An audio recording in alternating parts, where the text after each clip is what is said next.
Yo, assalamualaikum warahmatullahi wabarakatuh. Kembali lagi di segmen Q&A drone, 10 pertanyaan tentang drone ya.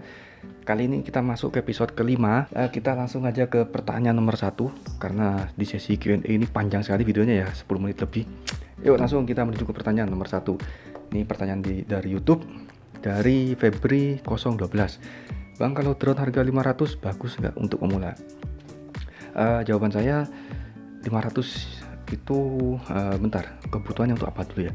Foto-foto atau untuk yang main kayak drone micin. Bentar, drone micin di sini. Nah, ini drone micin ya.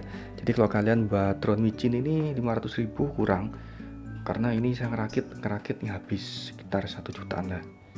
Antenanya, antena, terus boardnya, motornya, terus juga kameranya juga, belum lagi Google VR-nya. Jadi tergantung kalian ya, kalau kalian cuma buat latihan tuh banyak sekali drone 250.000 itu bagus untuk sekedar latihan pemula. Tapi kalau kalian langsung minta plus kameranya tuh gak ada yang bagus ya teman-teman ya. Great Toys tuh gak ada yang bagus ya. Jadi mulai bagus tuh harga yang ada kamera tuh sekitar sudah di atas 3,5 juta. Itu sudah mulai bagus kameranya. Di bawah 3,5 juta ke bawah itu nanti saya salah kalau bilang bagus ya. Gak ada yang bagus. MG X-Bucks pun ya mohon maaf, bukan masalah rasis ke tipe drone, enggak, karena saya ada yang nanya begini akan saya jawab. MG X-Bucks pun yang harganya 2,5 juta atau 1,5 juta tuh kurang bagus kameranya. Jadi drone harga 500.000 bagus juga untuk pemula. Kalau kalian beri drone micin, kecil untuk latihan motorik kalian, untuk latihan orientasi arah, itu bagus. Cukup, jangan cukup 500.000 budgetnya ya, karena harganya cuma 300 ribuan. Oke, terjawab. Lanjut ke pertanyaan nomor 2 dari Rosni Razandra. Jackson, Bang, tab atau Android yang cocok untuk aplikasi drone, Mavic atau Phantom 4 yang kayak gimana speknya ya? Mungkin banyak di antara teman-teman dan saya sendiri harus paham tentang spek Android atau tab atau iPad yang speknya cocok dengan drone tersebut. Mungkin bisa dijelaskan Bang, salam sukses selalu. Ini saya berdasarkan pengalaman ya.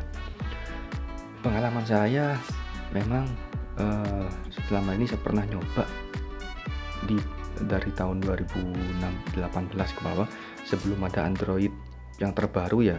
Itu masih Android zamannya KitKat atau apa Jelly Bean, itu RAM-nya sebesar apapun itu tetap akan nge-lag teman-teman ya. Dan juga pengaruh ke jarak tempuh. Kalau pakai iOS, iPhone, mulai dari iPhone 6 itu jaraknya tuh lebih jauh ya teman-teman. Entah kenapa saya nggak bisa, kayak nggak tahu itu bukan mitos, saya mengalami sendiri. Dan di TUS-nya, DJI-nya pun itu kan mereka sudah bilang recommended HP-nya itu sekitar iOS ya. Recommended HP-nya itu iOS ya. Jadi begitu. Kayak sepeda cocok mungkin. Akhirnya dari 2017 sejak kepelajaran kasus saya pakai Android Sony Xperia Z4 dulu ya, itu RAM-nya tuh di zamannya tuh sekitar 2 GB. Ya 2 GB kalau nggak salah, lupa 2 GB pas 1,5 ya di zamannya. Dikala itu Android RAM-nya tuh masih 1 GB-an ya. Itu saya pakai Z4 Premium. Itu masih ada nge-lag-nya teman-teman ya. Akhirnya saya putuskan beli iPad. Di tahun 2017 akhir saya putuskan beli iPad 2017, itu RAM-nya sudah 2 GB. Itu gak pernah nge-lag sampai detik ini pun saya masih pakai iPad-nya. Mana ya? Dibalik layar green screen saya. Itu 2017 saya beli sampai detik ini 2020 itu tidak pernah nge-lag sekalipun ya untuk dipakai DJI drone. Jadi memang benar rekomendasi saya bilang iPad ya atau iOS ya. Atau ini HP layar khusus dari DJI yaitu layar Crystal View, atau dari drone Mavic 2 Pro kan ada yang smart control, itu mungkin lebih rekomendasi. Cuman overall buat yang budget yang murah itu iPad itu bagus ya. iPad 2017 yang versi WiFi only itu sekitar 3 juta udah dapat. Itu sampai sekarang tidak pernah nge-lag teman-teman ya. Buat ngerekam screen recorder aja masih oke. Maksudnya screen recorder tuh plus nerbangin ya, screen recorder DJI Go nya ya. Kalau Android, nah barusan saya mencoba, nanti videonya akan tayang, sudah saya publish, sudah saya edit. Saya mencoba mengkomparasikan HP Android versus iOS tab ya iPad saya. Jadi Android ini Lenovo S5 harga sekitar 1,2 jutaan, harga barunya ya, RAM-nya 3 GB, internal 64 GB. Saya sudah mencoba, itu malah jaraknya jauh lebih pakai ini daripada iPad teman-teman. Aneh ya. Jadi nanti saya akan publish tesnya ya. Nanti sudah saya publish, sudah saya draft, tinggal saya publish saja. Nanti tunggu aja videonya teman-teman. Ya jadi ya nanti sudah terjawab. Kalau minimal RAM-nya kalau Android itu 3 GB. Kalau di bawah 3 GB dipastikan insya Allah akan nge-lag ya di zaman now. Apalagi HP kalian kalau banyak aplikasi, banyak foto-foto, banyak bla bla itu pasti akan berat. Nah, kalau saran dari saya kalau mau pakai Android, RAM-nya minimal 3 GB. 4 GB itu lebih rekomendasi. Ini contohnya 4 GB. Sampai sekarang ini gak nge-lag. Buat ngetronin enak teman-teman. Meskipun ini HP daily driver ya. Maksudnya daily driver tuh banyak aplikasi WA, Instagram, semuanya ada di sini, semua Facebook pun ada di sini. Ya, HP murah 1,2 juta gak nge-lag, malah jaraknya lebih jauh. Oke, lanjut aja yuk, kita pertanyaannya yang ke nomor 2 dari Dedi Jingga. Mas, set RTH ada batas minimumnya nggak? Bisa set altitude RTH misalkan 5 meter, thank you. Nggak bisa. Jadi set minimum altitude, ketinggian altitude untuk LTH itu 20 meter ya. Sudah ada di aplikasi DJI Go-nya, itu 20 sampai sekian meter. Jadi saya pernah nyoba itu, kalau saya inputkan di bawah 20 itu nggak bisa, dia langsung kembali lagi ke 20. Jadi tidak bisa teman-teman ya. Silahkan kalian bisa coba sendiri di aplikasi DJI Go-nya. Oke, lanjut next. Oh benar, kemungkinan kalau kalian bisa itu mungkin kalian pakai DJI Go yang modding atau memang versi jadul. Saya yang agak terbaru itu sudah tidak bisa, minimal 20 meter. Oke, lanjut pertanyaan nomor 4 atau 44 dari Junaidi Ziden. Cak Son, minta infonya dong tempat pelatihan kursus drone di Jakarta dan Lampung di mana ya? Pelatihan drone ya, Jakarta dan Lampung itu ada banyak sih, cuman saya belum tahu mana yang rekomendasi. Cuman kalian kalau ikut sertifikasi itu kalian sudah di training teman-teman ya, di training dan diuji, jadi enak. Jadi sekarang saran saya kalian mending ikut sertifikasi aja, karena di situ langsung ada training dan langsung diuji gitu ya teman-teman ya. Kalau training basic di Jakarta saya kurang paham ya, kalau di Surabaya dan lain-lain ada. Oke, lanjut pertanyaan berikutnya. Pertanyaan nomor 5 itu dari Reksa Forte. Apakah sama semua tombol yang ada di remote? Mohon jawab, baru pemula. Pertanyaannya yang spesifik dong. Remote tuh remote-nya mana? Remote-nya siapa? Remote-nya Mavic Pro, remote-nya Inspire, remote-nya drone Agras, remote-nya drone Spark, Inspire. Bingung saya jawabnya teman-teman ya. Bentar saya mikir. Ya, bingung aku. Kalau remote-nya Phantom 3 Advance, Phantom 3 Pro, terus Phantom 4 itu sama remote-nya. Sama remote-nya Phantom 4 Pro tuh sudah nggak bisa, karena Phantom 4 Pro bisa 5,4 GHz. Itu nggak bisa, pancarannya beda, transmitternya. Remote-nya Mavic Pro jadul dengan Spark itu nggak bisa. Mavic Pro jadul dengan Mavic Air itu nggak bisa, nggak sama. Mavic Air dengan Mavic Pro juga sama. Mavic Pro jadul dengan Mavic 2 Pro itu nggak sama, karena remote transmitternya Mavic Pro jadul tuh masih 2,4 GHz, sedangkan Mavic 2 Pro itu sudah bisa dual auto frekuensi, yaitu 2,4 GHz atau 5,4 GHz teman-teman, 5,8 GHz. Jadi remote apa dulu ya, saya nggak bisa jawab dengan detail karena remote-nya terlalu universal. Remote apa dulu? Yang jelas remote Inspire nggak bisa pakai remote-nya Mavic. Udah gitu aja ya. Tombol yang ada di remote-nya tombol yang mana dulu maksudnya gitu teman-teman. Saya bingung nih. Tombol. Yang jelas tombolnya Mavic 2 Pro sama Mavic Pro jadul itu recordnya sama di sini. Fotonya sama, cuman ini gerak-gerakin shutternya tuh berbeda fungsinya. Kalau yang sini nih, yang Mavic 2 Pro ini dia semacam kayak ban, kayak dial gitu ya. Kalau yang Mavic jatuh tuh krik krik krik krik gitu, kayak semacam kayak ada jedanya gitu ya. Untuk posisi gimbal tuh sama ya, rata-rata gini aja deh, saya pukul rata aja ya. Saya bingung soal jawabnya teman-teman. Eh, Posisi untuk gimbal tuh sama, ada di sebelah sini ya. Sebelah sini ya, posisi untuk record ada di sini sama, posisi untuk foto ada di sini sama, posisi untuk ngatur shutter tuh sama, home, turn off, turn on tuh sama. Untuk ini untuk Mavic ya, Mavic series ya, dan Spark ya. Kemudian di Mavic Pro itu ada semacam 5D button. Itu bentar, saya akan ngambil remote-nya aja ya, bingung saya.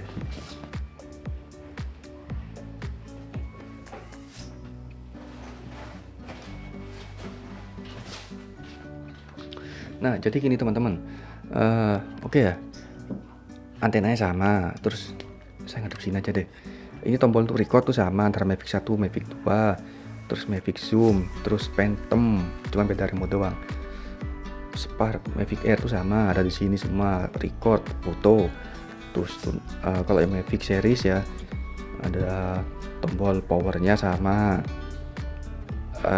tombol return to home-nya sama, terus tombol pause juga sama di sini, Spark pun juga sama, cuman nggak ada layarnya. Kemudian ya, ini roll yaw pitch-nya juga sama ya, sama intinya. Bingung saya. Terus ada tombol custom C1 dan C2 ya, sini ini sama, malah di sini bisa di custom ya, untuk apa tuh bisa di custom nanti. Oke, terjawab sudah. Bingung saya. Lanjut pertanyaan nomor 6 dari lila.project.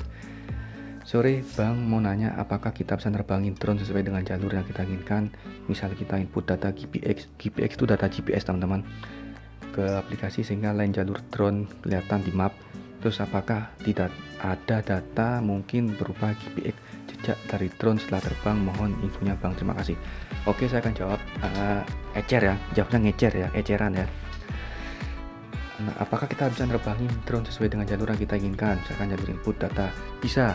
Itu untuk pemetaan teman-teman ya. Jadi untuk pemetaan kita pakai Pix4D atau drone deploy, itu kita bisa tentukan koordinatnya di mana, jalur penerbangannya di mana, lalu kita inputkan ke drone-nya, nanti akan terbang, drone-nya ngikutin arahnya ya.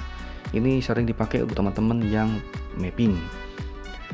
Kemudian kita bisa juga menggunakan aplikasi DJI Go, yaitu pakai cara waypoint teman-teman, waypoint ya, itu bisa. Oke.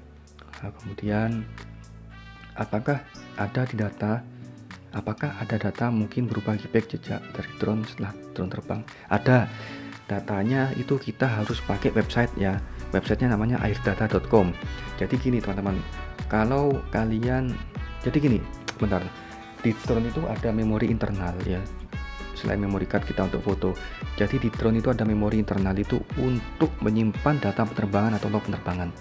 Nah, kalau kalian sehabis terbang kalian sinkron data penerbangan, itu akan muncul ya, ada ketinggian berapa, terus kemudian jaraknya bagaimana, panah-panah gitu kan ya, kayak semacam waktu terbang. Tapi itu nggak bisa di ekspor GPX-nya, data GPX-nya. Kalau mau ngekspor data GPX itu kalian harus sinkronisasi ke webnya airdata.com ya. Kalian harus registrasi akun dan lain-lain. Kemudian di situ nanti kalian akan disinkron, loading dulu, ada jeda berapa waktu, kemudian setelah selesai, nah di situ akan kelihatan data terbang kalian yang terbaru. Kalau yang 58 hari sebelumnya itu kalian harus bayar premium member ya, untuk menyimpan data-data yang sudah 58 hari yang lalu. Kalau datanya masih 58 hari yang sekarang, itu masih bisa dipakai.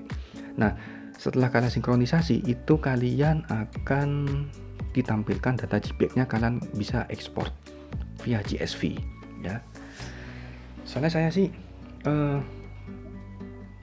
saya pakai iOS tuh bisa ekspor data GSV-nya, cuman kayaknya nggak sesempurna data dari ekspor data dari airdata.com ya.